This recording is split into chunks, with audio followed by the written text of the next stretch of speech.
Scientists discover second hidden city beneath Giza pyramids, a groundbreaking find that could rewrite ancient Egyptian history. In a stunning new development that could transform our understanding of ancient Egypt, a team of Italian scientists has announced the discovery of a second hidden underground city beneath the famous Giza pyramids. The revelation follows their earlier claim of uncovering vast subterranean structure beneath the Khafre pyramid and now extend to the Pyramid of Menkaure, the smallest of the three main pyramids on the Giza plateau. Now let's get into the story in detail on this AI podcast. Okay, picture this. The ancient Giza plateau, those monumental pyramids baking in the sun. We think we know them, right? Pretty well, you'd assume. But what if the real mystery, the deepest secrets aren't found on the surface, but maybe thousands of feet beneath it, hidden in the rock and sand? Ah. Okay, intriguing. That's the starting point for this deep dive. We're zeroing in on some recent and, quite controversial claims from a group of Italian researchers. They suggest they've found evidence of what could be a second hidden city, or maybe more like a massive interconnected underground network just lying below the Giza plateau. Yeah, okay. That's a huge claim right off the bat. It really is. So we're going to unpack this based entirely on an article that lays out their claims, the methods they apparently used, the pretty strong skepticism from mainstream Egyptology, and some absolutely wild implications if any of this holds water. Got it. Sticking to the source material provided. Exactly.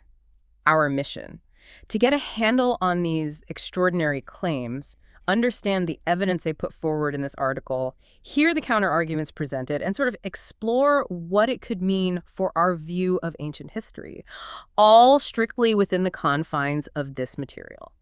Okay, let's unpack this. Right. So what's fascinating right away is how specific their main claim is. Yeah. According to the article, the researchers are reporting detecting, vast underground shafts and pillar-like structures, Okay. specifically beneath the Pyramid of Menkaure. That's the smallest of the three main Giza pyramids. Menkaure. And they say these structures seem to mirror things they claim to have found previously under the much larger Khafre pyramid. That's the connection they're making. Yeah. So they're seeing a consistent pattern across different pyramids. Is that the idea? That seems to be the argument. The article details their methodology. Yeah. They used ground-penetrating radar, GPR, or what are called tomographic scans. Right, GPR and tomography, like Yeah. using advanced echoes and sort of layered imaging to see below the surface. Exactly. Think of it like a Santa scan for the Earth, Yeah. in a way. And Filippo Biondi, who's described as a radar expert from the University of Strathclyde, is quoted in the article. Okay, what does he say? He states their scans showed consistent characteristics in the structural patterns under both pyramids. Consistent characteristics. Okay. And Biondi is quoted giving a pretty precise figure, too, isn't he? Something like a 90% probability. He is, yeah. A 90% probability that Menkaure has the same type of substantial substructure as Khafre. 90%, that's confident. It is. And the article describes what these alleged structures beneath Khafre look like based on their data. Shafts reportedly extending over 2,000 feet deep. Hold on, 2,000 feet deep? That's the figure cited, with spiral designs around 8 massive pillars. Wow. Okay, that's incredibly far down. Right. And under Menkaure, they expect fewer features just because it's smaller, but similar kinds of structures. Okay, 2,000 feet. And not just, random tunnels, but specific things like shafts and pillars. That certainly sounds deliberate if their data is right. Precisely. And this leads them to propose what the article calls a megastructure theory. A megastructure. Yeah. Their argument, as presented, is that these findings aren't just coincidental geology. They suggest they point to deliberate, uniform construction on a monumental scale. So not natural formations. No. Potentially a massive interconnected network stretching, as they claim, and I quote, thousands of feet beneath the Giza sands. A whole hidden complex underground. Does the article say anything about what they think the purpose of such a vast structure might have been, if not tombs? Yes. Their belief, as reported, is that this complex incorporates elements related to fundamental forces, like air, water, fire, and earth. Okay. Which suggests to them a functional or maybe symbolic role far more complex than the simple burial chambers we usually associate with the pyramids themselves. Right. Something more profound. And here's where it gets really interesting, as you'd expect. Because these kinds of claims about vast, deep structures at Giza immediately run headfirst into the established views of mainstream Egyptology, right? Oh, absolutely. The article makes it very clear there's widespread skepticism. It mentions Dr. Zahi Hawass, a very prominent Egyptologist, Yeah, I know the name. and his reaction is quoted, and it's, well, less than enthusiastic. He apparently dismissed the claims outright as nonsense. Nonsense. Okay, that's pretty blunt. What's the core of that skepticism, according to the article? Why do experts like Hawass doubt these findings so strongly? Well, the main technical objection highlighted is about the technology itself, the radar tech. Ah. Dr. Hawass and other archaeologists argue that current ground-penetrating radar just doesn't have the capability to scan with clarity 2,000 feet deep.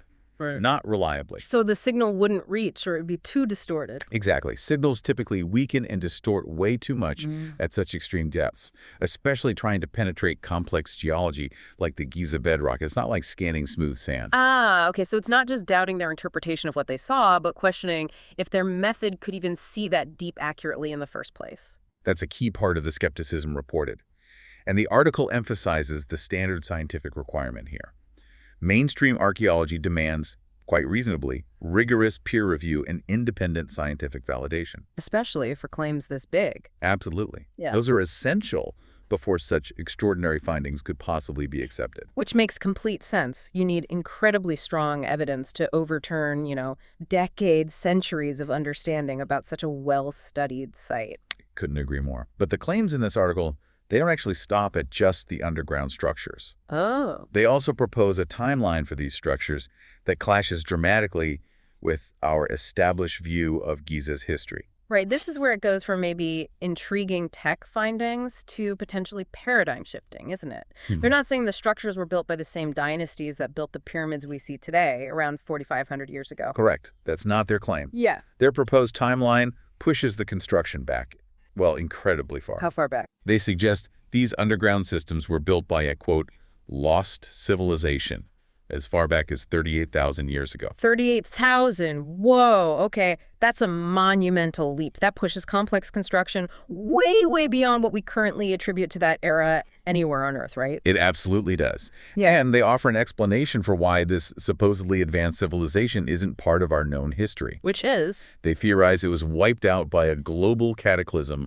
around 12,800 years ago. Okay, a cataclysm. Likely triggered, they suggest, by a comet impact. That time frame, 12,800 years ago, that rings a bell. Doesn't that align with a specific geological hypothesis? The Younger Dryas. It does, yeah. This part of their theory connects directly to the controversial Younger Dryas impact hypothesis. Which is still debated, right? Oh, heavily debated. But it's the idea that a sudden, intense cold snap occurred around that time, potentially triggered by a cosmic impact, which could have devastated early human cultures. And does the article bring in any specific evidence or proponents of that cataclysm theory to back up this part of their Giza claim? Or is it just speculation? It does cite some supporting points. Dr. James Kennett, a geologist from UC Santa Barbara and a key proponent of the Younger Dryas theory, is referenced. Okay. He's cited for pointing to evidence of, like, mass population decline among the Clovis people and early Native American culture right around that same 12,800 year mark, following what appears to have been a significant cosmic event, maybe a comet strike. So they're connecting a proposed global cataclysm, possibly supported by evidence from places as far away as North America, to explain the disappearance of the civilization they claim built these Giza structures. That's the link they're making, yes.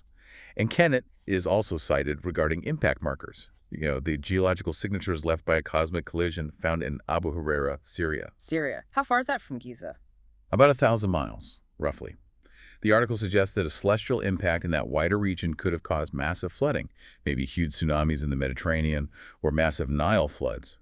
Which could potentially inundate early Egyptian settlements near the coast or the river. Exactly. It paints a picture of a truly devastating event that could, theoretically, wipe out an advanced coastal or riverine civilization, leaving behind only, perhaps, deep underground structures as potential remnants. Wow. That's quite a narrative. It is. And this is where the researchers and others mentioned in the article look beyond just geological data. They start searching for other potential echoes of this lost ancient past. Like looking into ancient myths and texts, maybe. Precisely. The article mentions researcher Andrew Collins. He draws attention to inscriptions found way down south at the Temple of Edfu. Edfu. That's quite a distance from Giza, isn't it? Yeah, about 780 miles south. Ancient temple complex there. Okay, so what's significant about the Edfu texts in the context of these Giza claims? Well, according to the article, the Edfu texts contain references to a mysterious ancient civilization. They're called the eldest ones. The eldest ones. And they were supposedly destroyed in a great flood caused by an enemy serpent. An enemy serpent. Okay, how is that interpreted in the article? Seems pretty symbolic. Collins, as cited, suggests the serpent might be a symbolic representation of a comet, which, is a fairly common metaphor for celestial events in ancient mythologies. A comet causing a flood. Okay, I see the connection they're drawing to the cataclysm theory. Right. And is there anything in those texts that might link to the idea of underground structures? Good question. There is, apparently. The inscriptions also mention the construction of an underground sanctuary. It's referred to as the underworld of the soul. The underworld of the soul. A place where sacred knowledge and relics were supposedly hidden for safekeeping. So proponents of the Giza claims see this as a potential parallel or maybe even a direct reference to the vast underground network they believe exists at Giza. But how do mainstream scholars generally interpret these Edfu texts? Do they see them as history? No, the article points out that mainstream scholars typically view these texts as, mythology, as allegories or cosmological narratives, not as literal historical accounts of actual events or constructions from tens of thousands of years ago. So again, that highlights the huge difference between interpreting, say, radar data versus interpreting highly symbolic ancient texts. Absolutely. Different kinds of evidence, different modes of interpretation. Are there any other cultural parallels drawn in the article to support this idea of an ancient, sophisticated, lost civilization? Yes. Collins also draws parallels to the Grevetian cultures. Grevetian. Okay, where were they? Found in Europe, particularly mentioned in places like Russia, dating back even further, around 30,000 years ago. And what's notable about these Grevetian people, as described in the article, why bring them up? Well, they're described as demonstrating a really remarkable level of sophistication for that period, much more than the sort of caveman stereotype. The article mentions evidence of geometric homes, tailored clothing, actual sewn garments, and potentially even tracking lunar cycles. There's a direct quote from Collins. Let's hear it. He says, "These people weren't primitive cave dwellers. They acted like medieval citizens, organized, cultured, and observant." Medieval citizens. Okay, that's a strong comparison. So the idea here is that the article uses these examples, like the Grevetian culture, to argue that sophisticated human capabilities, maybe even complex construction, existed much earlier than conventionally accepted. That seems to be the goal, yes. Presenting potential examples to make the idea of a 38,000-year-old sophisticated civilization seem slightly less, unprecedented or completely out of left field. Okay, so where does all this stand right now? We have these frankly extraordinary claims about deep structures and a lost civilization, presented alongside some potentially supporting ideas from geology and mythology, but facing really strong technical skepticism from the mainstream. Precisely. The article makes it clear that the community is deeply divided on this. Some see these claims as potentially revolutionary, game-changing. While many others view them as speculative, maybe wishful thinking, or even outright pseudoscience, particularly given the lack of independent validation so far. And I imagine claims this dramatic, particularly about Giza, probably attract a lot of public interest beyond just the academic world. Oh, they certainly do. The article even notes the theory has captured popular attention, citing Joe Rogan finding it fascinating. Right. But, and this is the crucial point the article emphasizes the missing piece, is that scientific validation. The team's work hasn't yet undergone rigorous peer review. So it hasn't been checked and confirmed by other experts using their own methods or scrutinizing the data? Not yet, as reported. And until that happens, these claims remain essentially an unverified hypothesis. Yeah. A very provocative one, but unverified. So the debate rages on, but the science isn't settled by any means. Absolutely not. And the stakes here couldn't really be higher, could they? No, because if these deep structures under Menkaure and Khafre are eventually verified, I mean, if the data holds up under scrutiny... Exactly. If they are, and if their interpretation of their age and origin, this lost civilization idea, is also somehow validated, which is another huge if, it could fundamentally rewrite our understanding of ancient human history, technology, capability. everything. Or, they might just remain compelling but ultimately unproven theories. Don't know yet. So what does this incredible back and forth really mean for us, trying to make sense of all this information presented in the article? Well, I think it means that even iconic, heavily studied places like the Giza Plateau might still hold profound secrets we haven't even begun to fully grasp. Secrets that challenge not just what we thought was there, but when things happened and who might have been capable of doing them. Exactly. It's a potent reminder that our picture of the deep past isn't fixed. It's always potentially subject to dramatic revision based on new data or new ways of looking at old data, even if that new information faces immense and necessary scrutiny. Yeah, absolutely necessary scrutiny for claims like these. Indeed. And remember, this deep dive was based solely on the claims and counterpoints presented in this specific article.